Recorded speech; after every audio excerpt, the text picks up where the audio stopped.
guys, what's up? So today I am doing my January wrap up. It's been a while. I should have done it earlier, but what can you do? So in January 2017 I wrote 6 books. Fuck that. So in January 2017 I read 6 books. 5 of them were by female authors and 1 of them was by a male author. Out of those 6 books, 1 of them was written before 1900.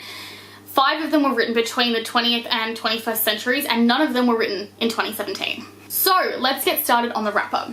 So the first book that I finished this month was Empire Storms by Sarah J Maas. This is the most current book in the Throne of Glass series, and I gave this 5 out of 5 stars.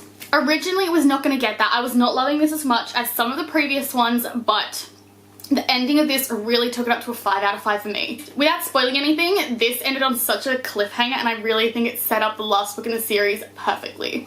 So at the beginning of the series, Selena, our main character, is in a basically concentration camp slash jail. She's collected by one of the king's men, taken to the castle because she's been chosen to be in a contest, and whoever wins this contest is given their freedom after they've spent a year in debt to the king as his personal assassin. So that is where the first book in the series takes off. And the first book is mainly this contest, but after that it goes way further. It is a top-notch fantasy series. If you have not read it, I highly recommend it. Definitely check it out. So the next book I read was the only male author that I read this month. I don't currently have the book with me, it's at my dad's house, but I gave this 4 out of 5 stars, and that was The Picture of Dorian Gray by Oscar Wilde. So I'm in a book club with my friend Georgia, and she picked this book for us. So The Picture of Dorian Gray is set in the 1800s and follows the story of a young man who is very much influenced by his friend and his friend's belief in understanding who you are and what your values are. So Dorian is a very attractive man, and his friend puts it into his head that that attractiveness should not go to waste. And throughout the novel we see the digression of Dorian Gray becoming less and less of a nice person and more vain and full of himself, and he eventually turns into a very dreadful person.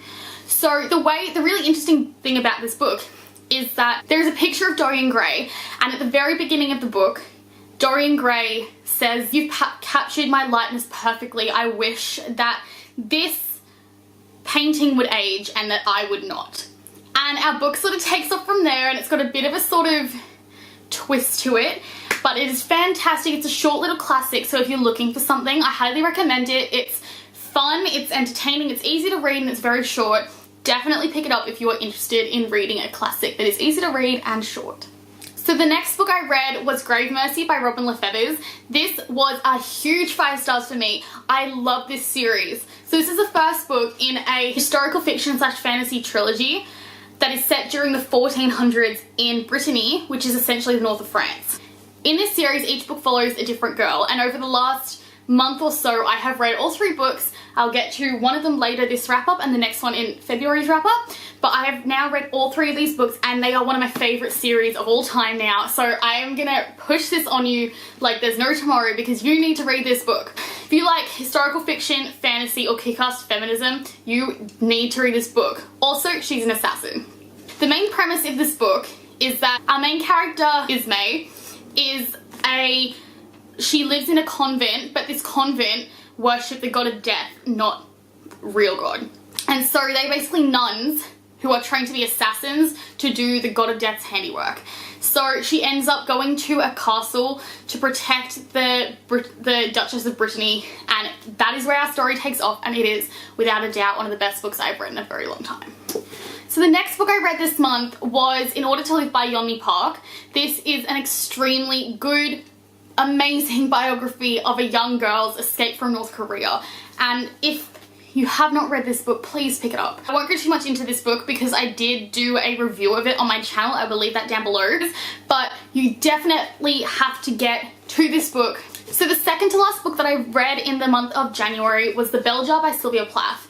This book got a 3.5 stars for me and was the second book in my book club with Georgia, the girl I talked about previously, where we read Dorian Gray. This book is semi-autobiographical following Sylvia Plath's life, and it deals with feminism, how it is to live in the 50s and 60s in New York, and mental illness in women of that era. It is extremely interesting. It's a bit of a weird read. Whilst reading it, I didn't feel like it was that amazing, but since I put it down, I cannot stop thinking about it. It's been so impactful.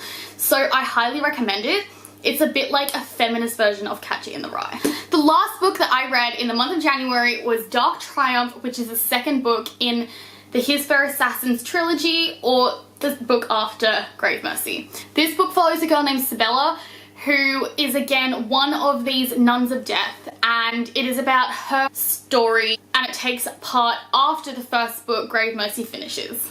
So guys, that's it. They're all the books that I read in the month of January. Unfortunately, I don't have my February TBR because it just got too late in the month and I was very unorganized, but I'll definitely have a March TBR up and a February wrap up at the end of this month, and I've also got a couple of tags and special videos coming up, so please stay tuned. Like, subscribe, and comment if you enjoyed this video, and please let me know if there's anything you'd really like me to talk about on this channel or get to, or if you've got any good recommendations. Thank you so much for watching. I'll see you guys later.